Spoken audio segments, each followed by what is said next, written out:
This is Join Us in France, episode 567. 567. Bonjour, I'm Annie Sargent, and Join Us in France is the podcast where we take a conversational journey through the beauty, culture, and flavors of France. Today, I bring you a conversation with Brian Revel about navigating Paris with ease. Whether it's your first visit or a return trip, Brian shares his favorite tips, unexpected surprises, and practical advice to help you explore the City of Light like a seasoned traveler. Join us for stories, hidden gems, and everything you need to make your Paris adventure truly special. This podcast is fueled by chocolatine, coffee, and the generosity of listeners like you. You book itinerary consults, take my voice map tours, join the boot camp, hop in my electric car, or chip in on Patreon. And I am so grateful for all of that. Want to keep me going and skip the ads? There's a link for that in the show notes. You'll find all my services and events at joinusinfrance.com/boutique. I now have 28 reservations for Bootcamp 2026, taking place a year from now, from October 3rd until October 10th, 2026, of course.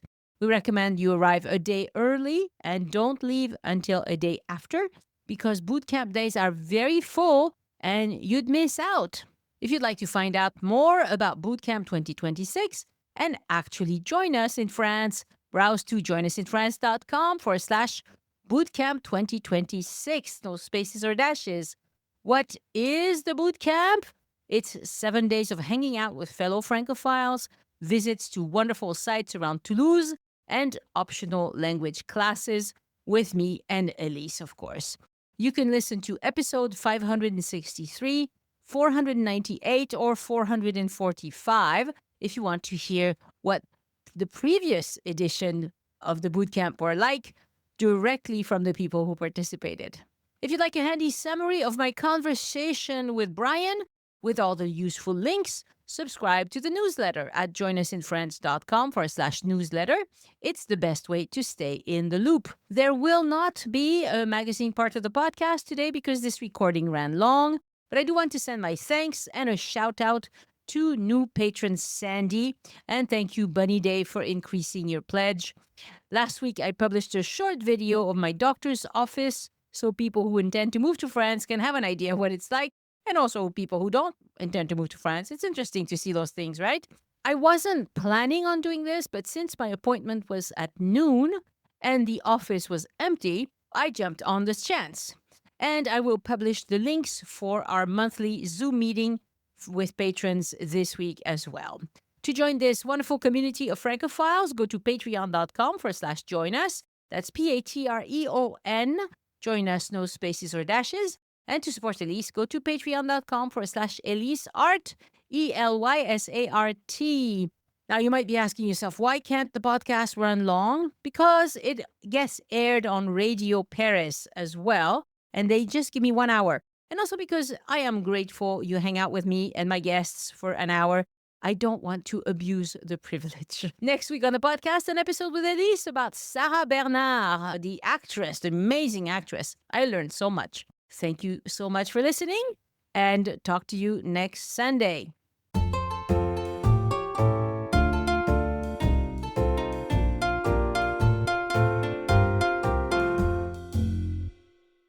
Bonjour, Brian Revel, and welcome to Join Us in France. Hi, Annie. Good to chat again. Wonderful to see you again, and this time we can actually see each other. That's wonderful. Oh, the wonders of Zoom. Yes, yes. We recorded an episode a few years back, about your trip to Nice with your dad, and you've been back to Paris. You kind of come back a lot, don't you? I try to get back every 3 or 4 years at the most as I possibly can. I kind of have to get my foot back into, I'll call it civilization because there's really no other way to call Paris.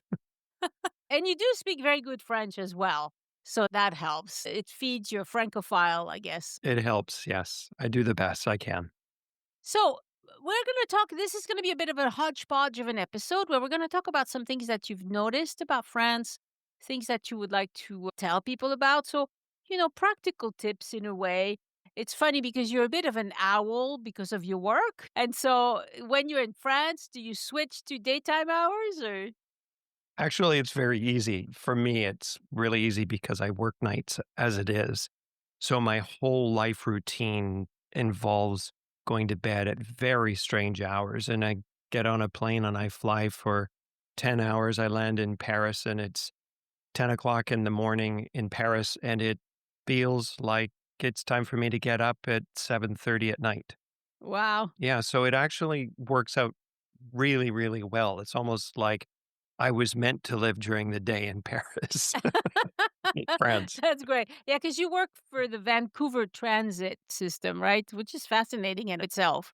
I do, and so every time I come to Paris, it's somewhat of what we would like to call a busman's holiday for me because I just absolutely, and I have to say, excuse the pun, it's not intended, but I just revel in the whole transit and public transport aspects that exist in Paris. I mean, Paris was the city. If it wasn't the first metro system in the world, it was definitely the second. And then the variety of systems and bus routes, because I work within what's called the Transit Communication Center. So it's a central office that oversees the bus system as a whole in Vancouver.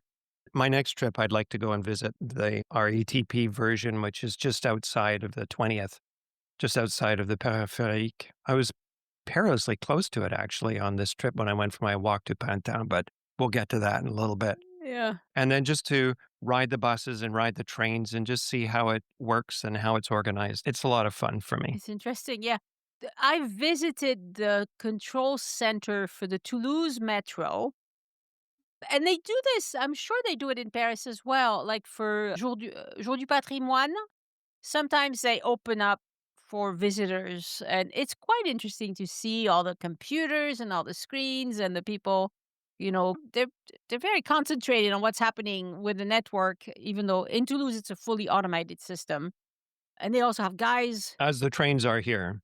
Right, right. And they have guys driving the lines, staying close to the trains just in case something breaks down and they have to intervene really quickly. Anyway, it's a fascinating kind of network. And in Paris, I think they do well. The transition to the new ticketing system was a little bit rough at first, but now it works quite well, I think. So, as somebody who worked for transit, do you use the apps to buy your tickets or do you just use the card? Oh, absolutely. I use the apps. Nothing beats if you have a smartphone. They don't call it a smartphone for nothing. There is so much power in using your phone to not only purchase the tickets, but then you have instant updates in terms of disturbances, perturbation. Yeah. If there's a holdup on the line somewhere, then you'll know about it. It's instant. It's there on your phone. And it also gives you the whole directory and assistance in terms of how you get from one place to another. And it'll tell you which is the best way. Sometimes it's the bus, sometimes it's the train, sometimes it's a tram. So all of that is available right there. I do want to say though, Annie, is there are two apps that you can use. There's the one from Hello RATP, Mm-hmm. but there's also the one from the now parent company. They're having, as all transit systems seem to have, they're having funding issues. So there's a whole lot of reorganizing going on, consolidation, and there's a whole new layer of bureaucracy now called the STIF, STIF. And you actually buy your ticket and your Navigo pass from the STIF app. If you are even using your RATP app, it will link you to an entirely different website. Follow it, it's fine, it's all good, and it takes you to the STIF, STIF. And there you buy your ticket. And the other thing about that is if you do buy a weekly Navigo pass, which is what I did, don't buy it too far in advance. I get all excited when I'm coming to Paris and I get everything all organized. Suitcases packed 10 days before I go, and the apps are downloaded, and I check to make sure that I'm logged in and everything's fine. And I almost bought about a week before I arrived on a Tuesday into Paris the Navigo Pass. But if I had done that, I would have bought the Navigo Pass for the previous week. Right, until that Sunday. You cannot buy your pass for the following week until the Friday. Yeah. So if you're like me to get all excited about coming to Paris, whoa, Nelly, just hold back on the reins a little bit. Don't buy your Navigo pass for the following week until Friday. And that's Friday Paris time, not Friday Vancouver time, although that works out okay. But if you're listening to us from Australia, hold off until Friday Paris time before you buy the pass. Yeah. Well, and you don't really have to get a weekly pass either. You could just get a few tickets. It depends how much you use it. It really depends.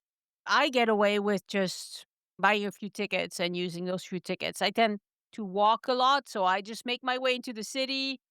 Perhaps I'll go back and forth a couple of times in the day, but not that much. I get away with just tickets. But having the pass is good. True. That certainly works for a lot of people. I'm one of those types who it's kind of like, do you know what? I'm going to just buy a whole week. I don't know what I'm going to do. I don't know how often I'm going to use it, but then I don't have to worry about it. I've got it and I'm fired up and ready to go. Yeah, you can just go. It's the same when I rent cars. If I rent a car here in Canada, my own car insurance is transferable to the rental. I don't ever have to worry about renting a car with insurance. But when I go to Europe where the traffic laws are different, the driving patterns are different, and I don't really know all of that stuff, I buy the most expensive insurance I possibly can so that if I'm involved in an accident, and more likely than not, I'll be the one at fault because I don't know how everything works and I've run a red light when I'm not supposed to, and all these kinds of things.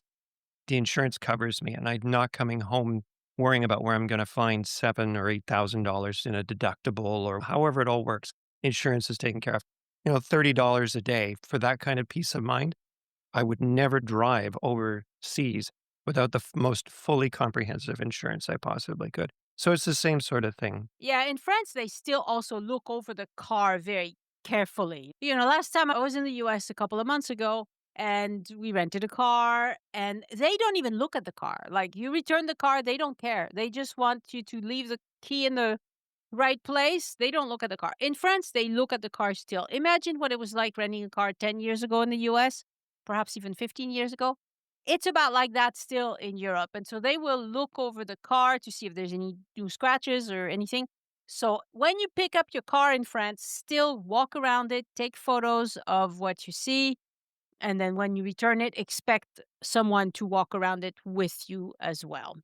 All right. Something that you mentioned is that you didn't try to pre book your Eiffel Tower tickets because, well, I think people shouldn't really try to pre book Eiffel Tower tickets because they take a lot of visitors and you will drive yourself crazy trying to book those tickets. How do you feel about that? We did everything sort of on the fly. It was sort of like, okay, what are we going to do today? Oh, you know what? Today is the day. Let's go to the Eiffel Tower. Now, I hear about a lot of people who talk about coming to Paris and they've been here 3 or 4 times and they're already tired of the Eiffel Tower. Oftentimes you hear Parisians are tired of the Eiffel Tower. My God, it is the thing to do in Paris. I mean, I've been to Paris now. I was counting them out. It's got to be upwards of a dozen times. Yeah. And every time I go, that's the thing that says, you know what? This isn't Frankfurt. This isn't Lyon. This isn't London. It's the Eiffel Tower that stands out, literally.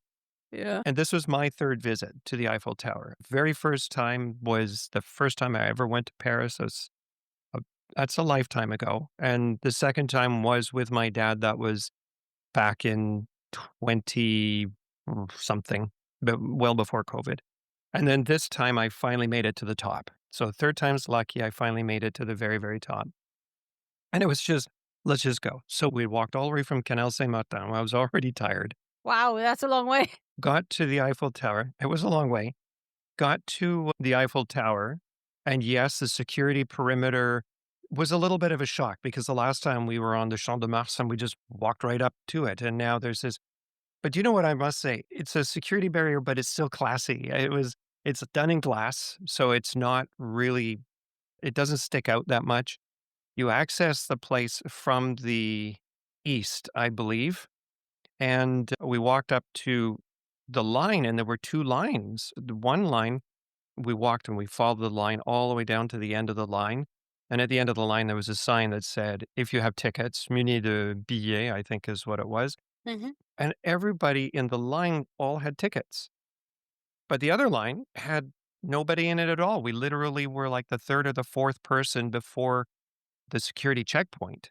We all waited for a bit. I think there was a shift change, so everybody waited for about 10 minutes, and then we just walked straight in. And then did you go wait in line to buy tickets, or did you buy them on the app?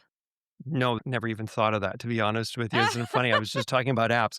No, then we went and we stood in line to buy the tickets, and again, it must have been shift change because the line, I don't know, we wound up waiting about 45 minutes, but by the time the line started to move, it was easily twice as long as it was when we joined it.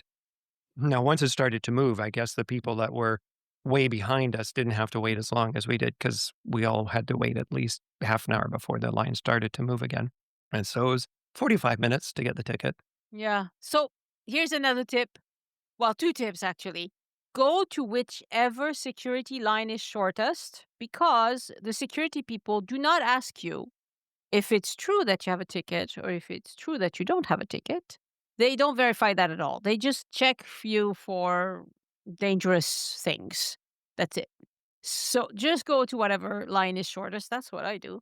And also, while you're in line, you can buy your tickets from the app and you don't have to go in.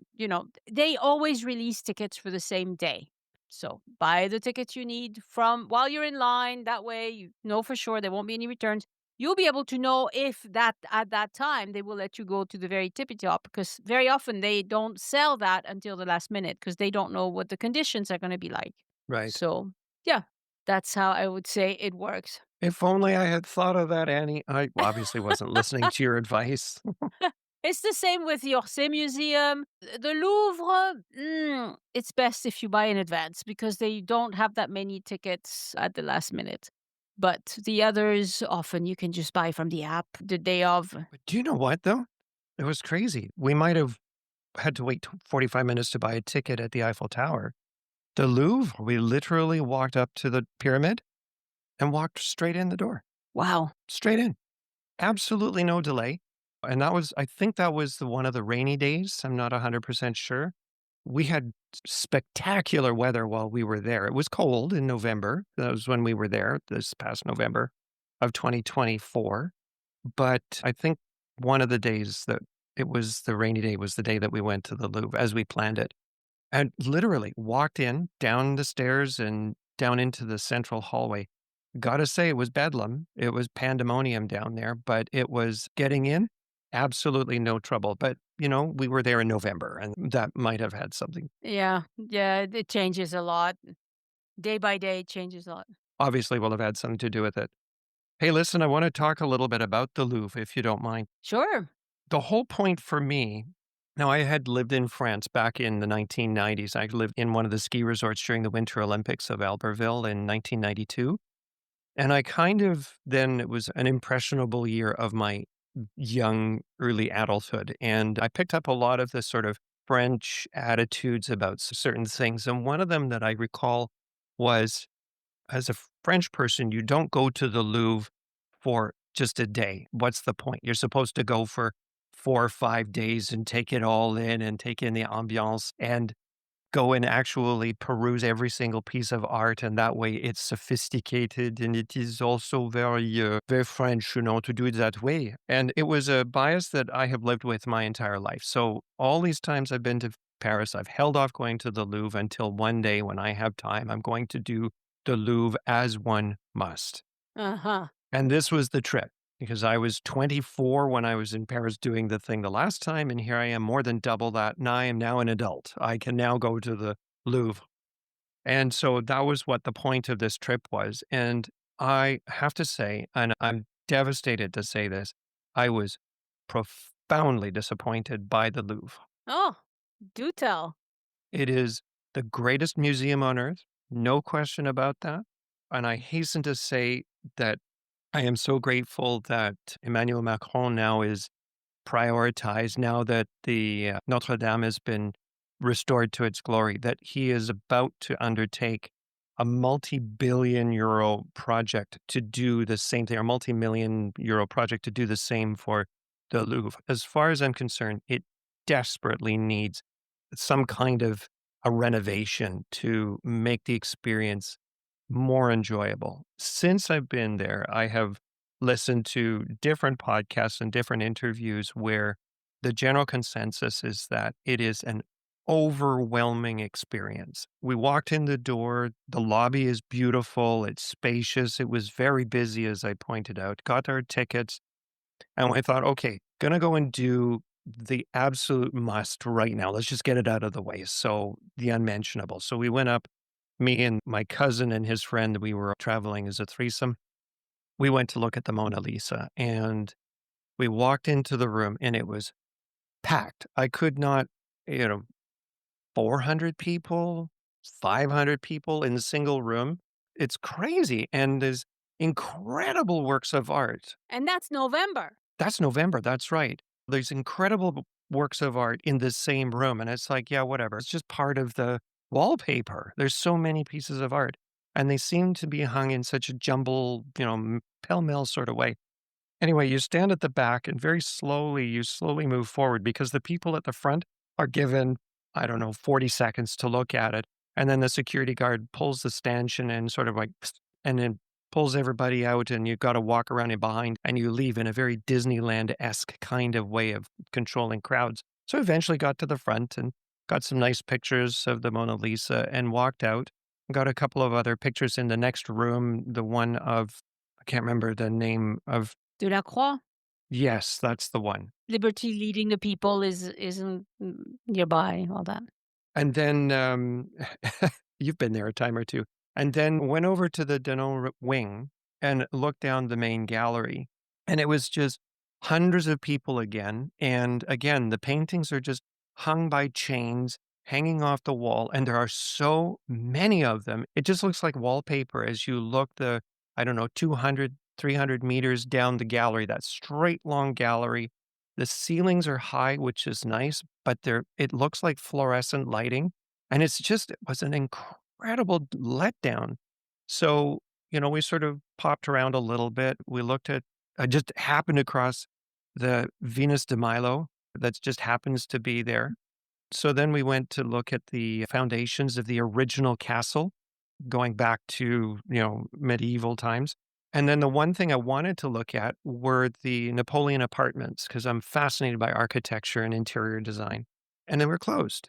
They renovated them. Well, no, it wasn't the renovation. It's that there are sections of the Louvre that are closed on certain days of the week, every week. And it turns out Thursday, the day that we were at the Louvre, the Napoleon apartments were closed. Couldn't see them. So, I mean, I'm going back to the Louvre for sure, if only for that. But I will say that, and I just have to find it in my notes here somewhere. There was a book, an American in Paris has just published a book. Yeah, Adventures in the Louvre about Elaine Sciolino. Yes. You mentioned it to me before. Yeah, she was on the Earful Tower podcast just after I'd been there. It was like, darn, why didn't I hear this before?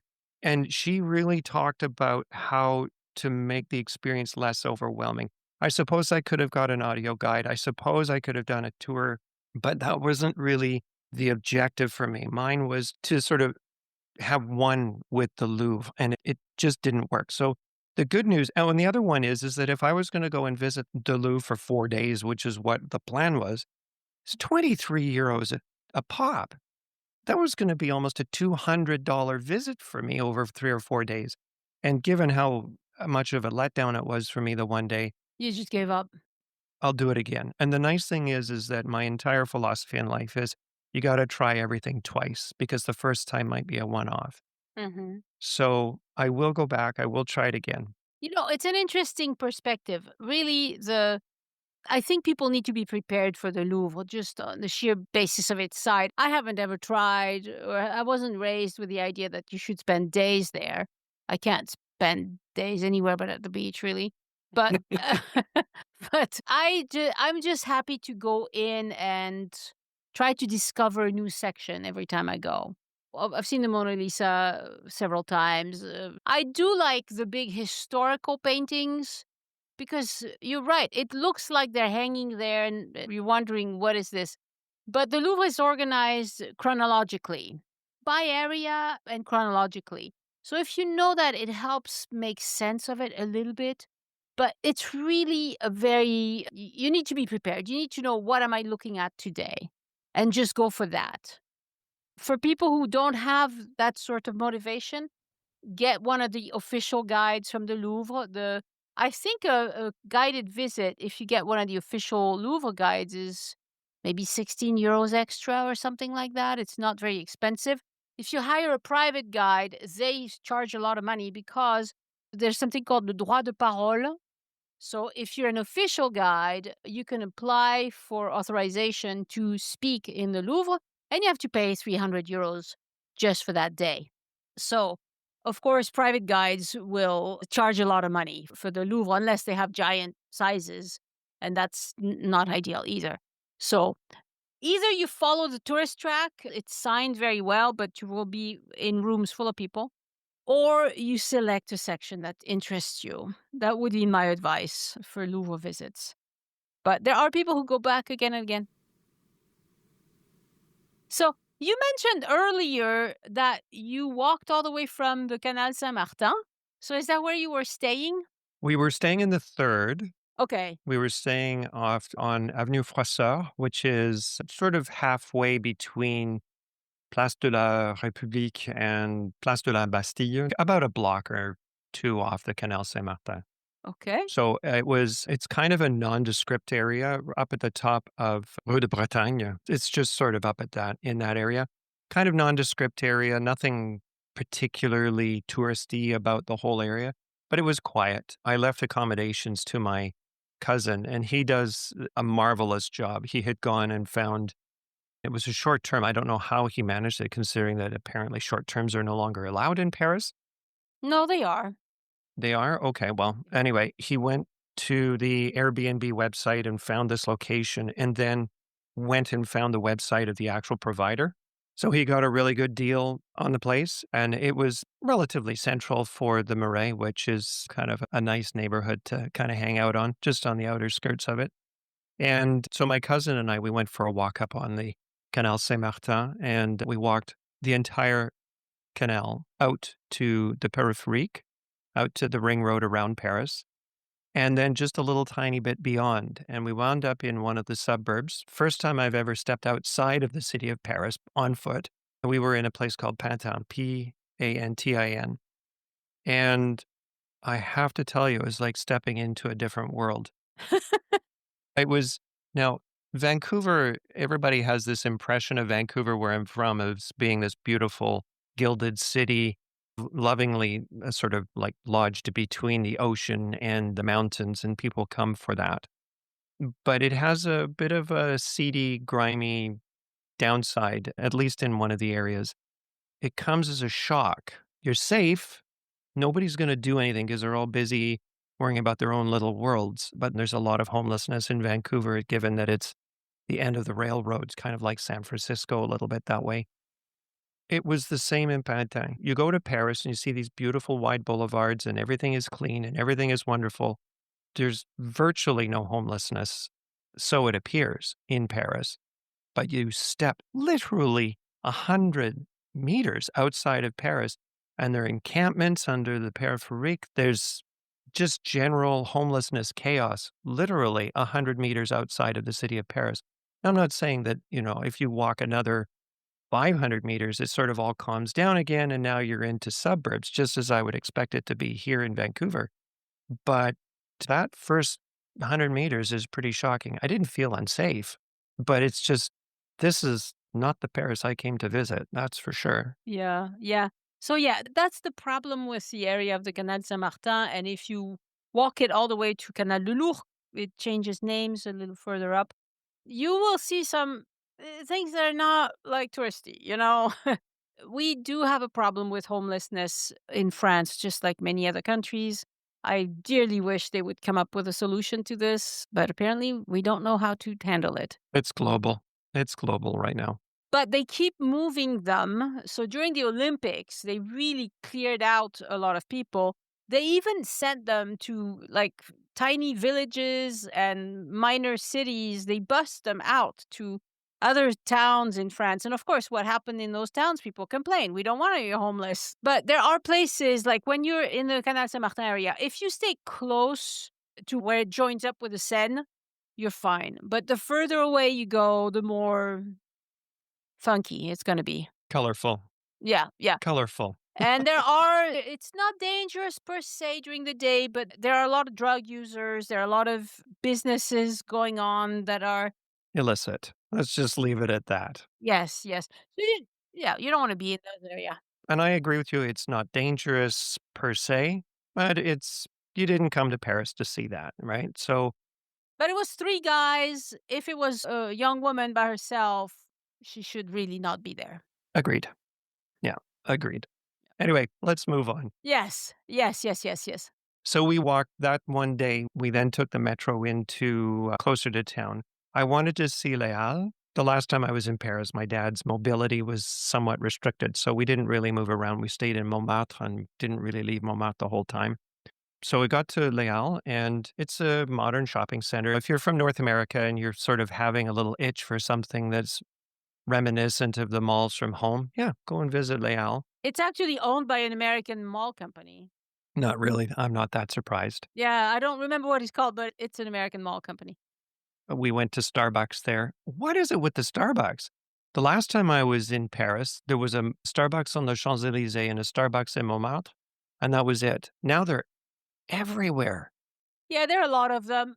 Small ones. They've opened a lot of smaller ones. They try to take over the world. These big American companies, that's what they do. They try to take over the world.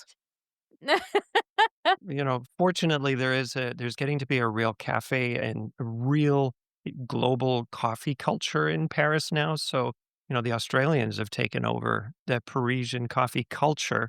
So you can get a decent flat white. As a Canadian, that's an entirely new thing to me because we don't have flat whites in Canada. Is that a cafe au lait? What is it? I can't really describe it. I think the next time you have somebody from Australia on, you'll have to ask them. Okay, well. Anyway, so we did Les Halles, and then from there we walked north along, what is that? Montorgueil. We stopped and had coffee on La Rue Montorgueil. I love that word. One of the many pedestrian streets in that area. And then we walked up to the Gare du Nord to meet my cousin's friend who came in from London on Eurostar. And that, for me, as a public transit person, it blows my mind to go to Gare du Nord. It is huge, it's massive, but you know what? It's in its grandeur, it is also well organized and it is easy to navigate. That I got to say, that's the one thing that is amazing. Wayfinding in train stations in France is second to none. It's easy to get around despite its size. Yeah, if you've never been in a big train station, it might be startling though. It can be. Yeah, Absolutely. it is very big. There's so many people. There's sounds and sights and people, and it can be overwhelming, but it is efficient. Do you know what's really cool is that they have lots of volunteers now or information staff. Yeah. They're easy to find. They're in bright red. They usually have a cap or a hat of some sort. They have a red vest. Yeah. Yeah, exactly. And that typical sort of shrugging of the shoulders, I don't know, kind of attitude absolutely does not exist. They are more than helpful. I watched one of them. He was an information guy and he was helping some elderly woman with her luggage. I had to do a double take. That was not something I was expecting to see in Paris. You wouldn't have seen that in the 60s or 70s. No. I wouldn't have seen it 5 years ago. And this speaks to something else to me that just struck me so hard. And that is that Parisians right now, cross fingers, it doesn't change. Parisians right now, it feels like a happy city. People were happier. People were helpful. Even the last time I was here, you'd frequently hear people shouting at each other, s'engueuler, as they would say in French. Nothing of the sort. They were friendly, helpful. People were volunteering to speak English. You would rather speak French. I would rather speak French, and they accommodated me. And then my cousin, who speaks almost no French, and his friend who speaks no French at all, they were perfectly happy to speak English with them and French with me, which was a distinction that never happened even, 3 or 4 years ago. As controversial as she has been, because change is really controversial, I am really impressed with what Anne Hidalgo has done, the mayor has done. As a transport person, the fluidity of traffic is really important to me, and I've watched how we've got cycling lanes that now make complicate traffic in downtown Vancouver, and we get a little bit as motorists, we get a little bit upset about that, but I know that in the long term, it's for the better, and Paris has definitely improved. The city used to have a slight, I don't know, a certain je ne sais quoi of diesel in the air in Paris. Yes. Not my favorite odor, I must say. No, but it certainly was one of those odors that sort of said, "Yep, you're here, you're in Paris." Yeah. Doesn't exist anymore. It's gone. The air is cleaner, Much cleaner. The air has been cleaned up a lot. way, way, way better. You're entirely right. It's because when Dieselgate happened in America, French people were buying a lot of Volkswagens. My heck, I was driving a Volkswagen diesel, big old thing for years. And then we realized slowly that, yeah, diesel is a problem and that if you're going to be burning gas, you're better off burning unleaded than diesel. It's not ideal, but it's better. And so a lot of people went to unleaded, and now we're trying to go into electric. And there's also a lot of investments from the city of Paris to put chargers. There are a lot of chargers for city charging for EVs in Paris as well. I only saw a couple of them, but they must be in the underground parkades then, they must be. Right. So most people who have EVs right now can charge either at home or at work. And so that's where a lot of charging happens, and you don't see that. But they do have EV charging stations in a lot of locations. Almost every street, well, not every street, but every few streets in Paris, you have a Bélib is the name of it. But they'll change that a million times. Those companies get bought over by different companies and they consolidate and blah, blah, blah, and they rename it and they rebrand it, whatever. But I think in another 5 years, you will have a Paris that doesn't smell and isn't as loud because EVs are not as loud. I would like you to mention your kind of day trip to Strasbourg from Paris. Yes. That was just a day trip, right? You didn't even spend the night in Strasbourg. Spur of the moment. We were like, at absolutely spur of the moment. My cousin Keith, he said, "You know, it would be nice to get out of the city. Have you got any ideas?" And I was racking my brains. It's been since I lived in France that I'd been to Lyon, and Lyon is really accessible by TGV. And I thought, okay, we could do a high speed trip to Lyon. And then the second one that came to mind came from a podcast that you have recently done when you went to Strasbourg with your husband. Uh-huh. And so when my cousin mentioned Strasbourg, I thought, you know what? That sounds like a really good idea. So we went on to the SNCF website Connect. or the SNCF Connect. Actually, it was the app on the phone because I had downloaded it. You never know if you might need it. And just right then and there, going through the Inuit version, I bought tickets for the three of us. I shared those online tickets. I keep all of those little kind of tickets in my Apple Wallet, so I still have them. I shared those with my companions, and then the three of us, we walked up to Gare de l'Est the day of, got on the train. Well, actually, it was the next day, got on the train, and we went to Strasbourg for the day. I mean, if you were to do that in North America, that how far is that? That was probably it was about 2 hours by TGV, so 600 kilometers. Yeah, it's a ways, yeah. 600 kil You couldn't do that in North America for the day, but that's what we did. No, not for a day trip, no. You're right. That's a very good point. It's crazy how far you can go in a couple of hours. Yeah, we went to Strasbourg again, beautiful day. The winter market was the first weekend of the winter market, I think, pretty much, so it was even new for the Strasbourgeois. Got off the train and we walked onto the island because the interesting, I put in air quotes, the interesting part of Strasbourg is actually an island. Yeah. And we went onto the island and started to sort of explore. And we went to, so this was sort of a standard touristy day. We went to, almost the first thing we did was we went for lunch because we arrived into Strasbourg about 11 o'clock. And we went to a great little restaurant called Restaurant La Nouvelle Poste, which is sort of out to the eastern edge of the island. Alsatian fare. I don't know about what it was about me this particular trip, but I had this thing about steak frites. There's nothing like a good, honest to God French steak frite. So I had steak frite instead of your more Alsatian fare. Whatever. It was still a really, really good meal. And then we went down to the cathedral, and it was interesting because while I was in Paris, you had your podcast with someone who had been to the Winter Fair the year before or had been to Strasbourg anyway, and you guys had this long discussion about at before noon or 1 o'clock, just before the clock is about to do its thing, because it has one of those really ornate Gothic clocks. They shush everybody out of the cathedral so that they can charge extra for it. Didn't happen. I was there going, yeah, but that didn't happen to us. Must have been a special day, Or they forgot, or I paid for it in advance. I don't genuinely remember now. But anyway, clock did its thing, was impressive. Yeah. Walked around. It's a big space. It was dark. I remember it being a bit somber. It is a dark cathedral, yes, yes. And then out into the brilliant sunlight. It was, again, a glorious day, cold. It's probably in centigrade, it was probably about 1 or 2 degrees in Strasbourg that day. And then straight into the market. And the market is enormous. Yeah. I guess I'm being a bit of a curmudgeon here, and that is, it was great. I would do it again, no question about it. But once you've seen the first 20 booths, they're all the same. Yeah. However, it's all about the ambiance, it's all about the people, and we were there until about, I'm gonna say about 9 o'clock, just before 9 when the train left to go back to Paris, so it was a good long day. We were there when it was dark. It got darker and darker, and the lights came on. The Christmas lights are amazing, Yeah. spectacular. Yeah. We were in the main square. We didn't know that there was going to be a Christmas tree with the official lighting up every day and everything.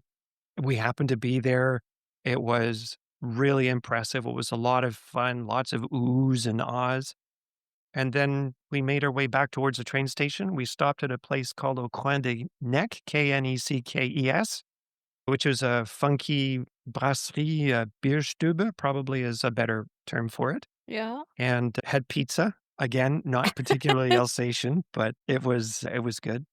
And then the train home, and we had a good sleep on the train, like a snooze on the train. It'd been a full day. So you were on an Inuit train, right? Yes, Did you go for first class or regular? absolutely. Oh, why not? I'm on vacation. Yeah, the first class is fun. I mean, it's nice, right? You have this nice seat that reclines and you have your thing to put your feet on, and I like it. Oh, it's a lot of space. Absolutely. Yeah.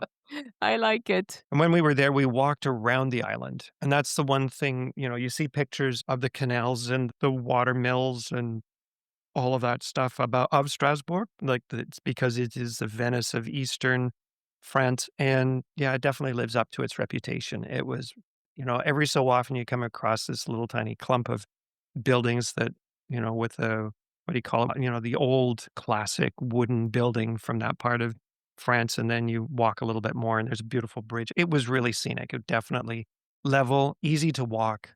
So yeah, Strasbourg, definitely a great place to visit. Oh, it's a lovely town. And, if you are not crazy about Christmas markets, a day is plenty. Like you mentioned, you've seen 20 booths, you've seen them all. They're nice, but it kind of repeats. There's only so much you can do, but it's a lovely place. Okay, last thing I want us to discuss briefly. You went to Bouillon République. And this is not one I've been to. I've been to several bouillon, but not that one. So I want to hear about it. Well, yeah. So this was Keith's idea. He said, I want to go back to a place that I had been to when I was younger. That was him. And that was to go to this thing called Le Bouillon Chartier. And he took us straight there. Yes. I'd never heard of the bouillon before. It was neat. You hear of all of this, you go to Paris for the haute cuisine and you have to go and have a Michelin star restaurant experience. And Le Train Bleu at the Gare de Lyon it is the thing to do. I don't know. I guess I'm a little bit more of a working class schlub. You know what I mean? And the Bouillon is a basic working man's restaurant. There's nothing glamorous about it. I've gone back and I've looked at the reviews of it, and a number of visitors to Paris who have been to Le Bouillon are disappointed because, it's not fancy. The food isn't spectacular. It's not Instagrammable kind of. No, That's not the experience. What you're going for. it's not Instagrammable food for sure. They just put it on the plate. Exactly, and this is the thing, we hold what happens in Paris in such high esteem. There's an expectation that if it's from Paris, it's perfect. There's something almost ephemeral about it because it's from Paris. Paris is a working city like every other city that exists in the world. And there are rich people, and there are middle class people, and there are working class people. And everybody has their place, and everybody has their places to be. And the Bouillon is a working man's restaurant. It is big, it is chaotic. They pack you in because it's not about the experience, it's not about charging an arm and a leg, and the profit is in the charging of an arm and a leg. It's about numbers. It's about pumping people through there as quickly as they possibly can, low margin, like I say, it's not haute gamme kind of food. No. It's working class. So what did I have? I had my steak frite, and it was the best steak frite I had, as much for the fact that steak frite is a working man's kind of meal too. And that's exactly what we had. The reviews are, go there, be prepared to wait because the lineups are long. We walked in there. There were, I don't know, we waited 10 minutes for a table, Yeah. but they go down the line and they go, how many people in your party? We've got, oh, we're 3. Okay, no problem. They have a radio. They call ahead to the front counter and obviously they go, yeah, we got a table. And they hoik us out of the line and we walked up to right into the restaurant and we sat down at a table for 4. So we weren't sharing a table, but I could see right next to me, there was, I shared tables. yeah, exactly. It was right next to us. There's a table for 6 and there's 2 parties of 3 sitting at that table. We just happened to be sitting at a table for 4 and no single showed up. So we had the table to ourselves. But you know what? So you sit down with somebody, it's Paris. The odds are you're going to talk to somebody from Paris or you're going to talk to somebody from Senegal. You don't know, but it's going to be a life experience. And they're there open for that kind of an experience as well. Yeah, when I went there by myself, they sat me with a lady who spoke pretty good French, but she was from Holland, but lived in Brittany. Oh, And I was so surprised that they asked me to sit with this woman I didn't know at all. Thankfully, it wasn't startling because she was about my age. And, I was like, okay, I'll just sit with you. Well, hello, ma'am. And we just chatted. It was lovely. but you know what? You go into a restaurant with the attitude that it is a social moment. Even if they had sat you down with, I don't know, somebody young enough to be your daughter or even your granddaughter or grandson, what the heck? They've got an experience to share too, right? And Yeah, yeah, yeah. Would have been fine. Yeah. it would have been fun. It would have been fine. No problems at all. And we walked out. But don't expect Instagrammable. Sometimes the building itself is interesting. Like Bouillon Racine has a beautiful room, but it's not really a bouillon. It's more expensive than a bouillon. It's still called Bouillon Racine, but it's not really a bouillon. But the Bouillon Chartier is definitely the basic bouillon. I had langue de boeuf, and it just came with a little piece of langue de boeuf plus a bit of mashed potato. And I think it was 10 euros for that. If I had just had that, it would have been 10 euros. Many people, that's enough. They don't need any more for lunch. That would be fine. Langue de boeuf, Yeah, langue de boeuf. Yeah. beef tongue, Yes. right? Like working class stuff, Yes. I love this stuff. but it's the best stuff. Do you know, I learned, just as an aside, I learned that a lot of the fancy cuisine that you hear about, like frog's legs and snails, escargot and stuff, I never eat that. that came from years ago. What was it? During the Paris Commune, when there was the great, the city was on lockdown and it was under siege and you couldn't get out. There was nothing to eat. So what did you do? You found whatever was in the middle of the street and you made it presentable. And lo and behold, that's haute cuisine now. It's Yes. it's crazy. Anyway, we walked out of the Bouillon and the lineup, I swear to God, was down the street and around the corner. It had to have been 2 hours. So if you're going to go to Bouillon, at least the one that we went to, figure out what time it opens and be there in the first 15 minutes or 20 minutes. We just lucked out on that one because if we had shown up an hour later, we wouldn't have gone in. It's just, the wait wouldn't have been worth it. Yeah, and they opened the Bouillon in Toulouse, Place du Capitole in Toulouse. One of my favorite places to go. It was a brasserie before. They just turned into a Bouillon, and the line is ginormous every day. Bouillon Capitole is what they call it.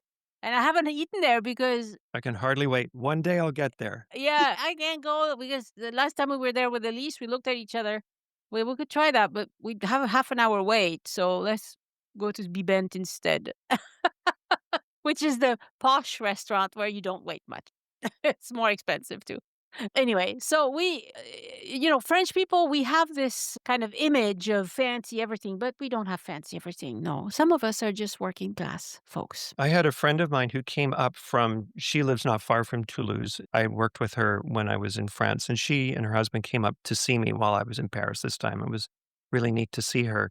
She's kind of a country bumpkin, so she didn't really know she didn't have a place for her to stay, or like her sister lives just outside of Paris, but they don't have a big city experience. So Paris is as exciting for her as it is for me, but she didn't have any places of choice. So I said, okay, tell you what, let's meet at Les Galeries Lafayette on Haussmann. So it's central, it's easy to find.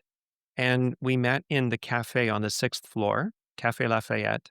Again, working classy. I mean, you think of a department store cafeteria, but it is French. You can buy wine, you can buy beer, and it's French food, it's French fare, Hmm. but it's affordable. I sort of throw this out here. There's another affordable place.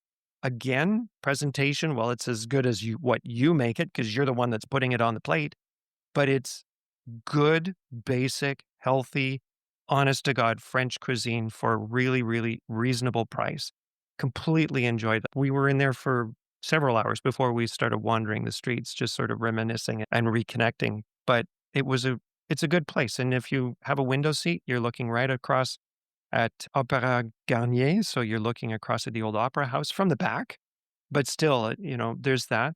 I looked at before landing on that as the place to meet. I went over to Les Printemps and looked at the one in Printemps, and I thought, no, I prefer Galerie Lafayette. It's fancier, yes. So Printemps, it's a sit-down restaurant, but you are under the dome. It looks like you're under a beautiful, it is gorgeous. But Gare Lafayette, it's more like a cafeteria. You can have your quarter chicken with fries or with green beans or whatever, you know. Yeah, 100% for €10. Yeah, for For €10. €10. It's really easily accessible, it's affordable, the signage is good, so if you don't speak French, whatever, I'll have that, and you can point to it and, they deal with people who don't speak French all day, every day, no problems there. That's very true. That's very true. And then we had a little wander through the store, the cupola with the stained glass was really impressive with the Christmas tree hanging from the ceiling, and even my friend Sylvie, she was just, like, completely agog by the whole thing. The one thing I was just gonna say, because it's probably time that we said our goodbyes here, but souvenir shopping. One of the things I think is really funny is right across the street from the main Galerie Lafayette on Haussmann is their grocery store. Ah, yes. And I love going into a grocery store and looking at, not only the price of things, but what you can buy. And downstairs is their gourmet section, so you can buy lots and lots of different kinds of foods. I've been, looking, okay, I got to take home a little souvenir for this person, a little bit for that and everything. The funny thing is the biggest hit was a little tiny trial sample selection of mustards. Uh-huh. They're little tiny, in like individual jam jar, little tiny little things. I'm trying to describe it, but obviously you can't see my hand when but tiny mini ramekin, Yeah, you have like 2, 3 ounces. not even an ounce of mustard. And there's like a selection of 3 of them, Uh-huh. €1.95. Oh my goodness, that's really cheap. And it was the biggest hit. I took 4 or 5 of them, brought them back to Canada, just sort of like, who am I going to give these to? Like, I give somebody a mug and it's like, oh, that's nice. It's a Paris mug. But the €1.95 mustards, it was like, holy smokes. I have a friend of mine, she loves to bake. So I bought her a French version of a Betty Crocker, cake mix kind of thing. Uh-huh, uh-huh. It was from France. It's French. She's still, I mean, that was November. We're talking middle of April, you and I right now. She still hasn't made that cake. She's waiting for just the right day to use French butter that she's going to find from someplace in order to make it. It is going to be a big deal for her. How much was that? €2.35. It's amazing. Those kinds of things really connect with people, and they're cheap. And you don't have to do it at Galeries Lafayette. You can go to the Monoprix Any grocery store. because they have, grocery stores anywhere. Yeah, any grocery store. Wonderful. It was phenomenal. Yeah, people like to get little food sampling and gifts from France, that's for sure. Brian, you've been wonderful to talk to. Thank you so much for sharing all those tips. And when you come to Toulouse, you have to let me know. I will make sure that we go at least have a coffee. We'll go to the Bouillon. Oh, that's true. We need to try that Bouillon Capitole. Exactly. Yes, sir. We'll do that. We'll do that. You're on. Merci beaucoup, Brian. Merci. Au revoir. Au revoir.